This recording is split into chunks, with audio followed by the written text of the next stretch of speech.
For today's video, pasensya na. Wala ngayon ako na magbigay ng update sa aking biglaang pag-uwi ng Pinas. So, sad to say guys, umuwi pala ako ng Pinas for emergency. Kasi nga, kung nakita niyo po yung upload ko nung mga last week,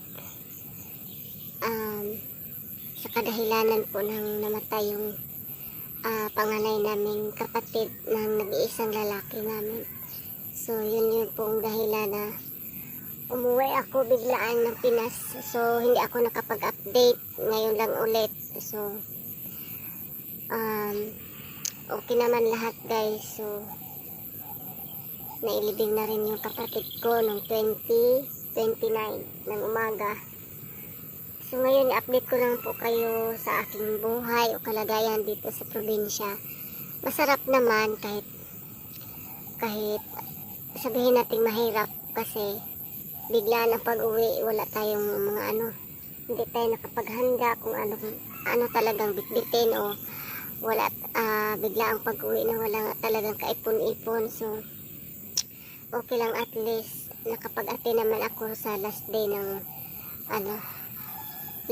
ng buro ng aking kapatid. So humingi lang din ako ng pasensya na hindi agad-agad ako nakapag-update sa inyo. So ngayon guys, kung napansin niyo po yung sa likuran ko, so ganito, nakakamiss din. Ayan, nilagayan namin ng motor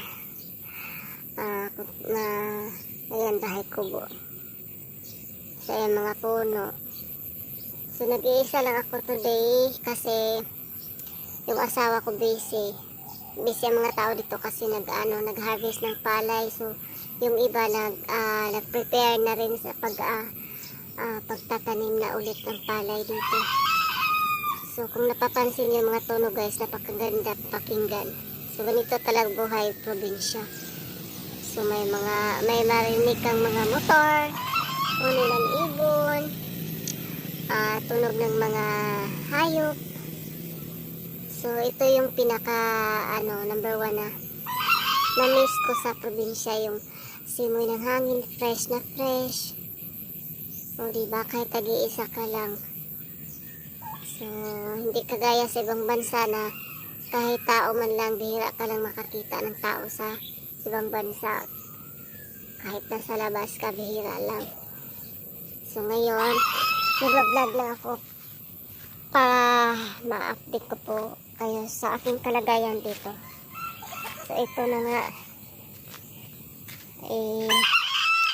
medyo na iba na yung natin, kulay natin. So dito ako sa bahay kubo na nilalagyan ng motor.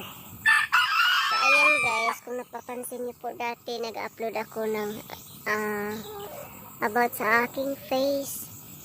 Dati kasi sinabi ko na allergy to kasi ayun nga na makati siya pag kumakain ako ng manok. So ngayon ko lang napansin guys, at napansin ng mga manggagamot dito, ito po ay hindi allergy. Ito po ay, kung naniwala kayo sa mga buyag-buyag, ito po ay buyag-buyag, hindi po ito allergy. So magpapagamot din ako siguro mga Martes or Friday. So Makati lang siya guys, na medyo mainit siya. Ayan, hindi po yan allergy. Yeah. So yun lang siguro ang short video ko guys na may update ko sa inyo. So, mamaya or bukas mag-update na naman ako ulit sa aking dream house. So hindi pa ako nakawala sa aking bahay. Mamaya mag-vlog ako mamaya para may update ko po kayo sa aking palapit na matapos yung bahay ko. So thank you for watching guys.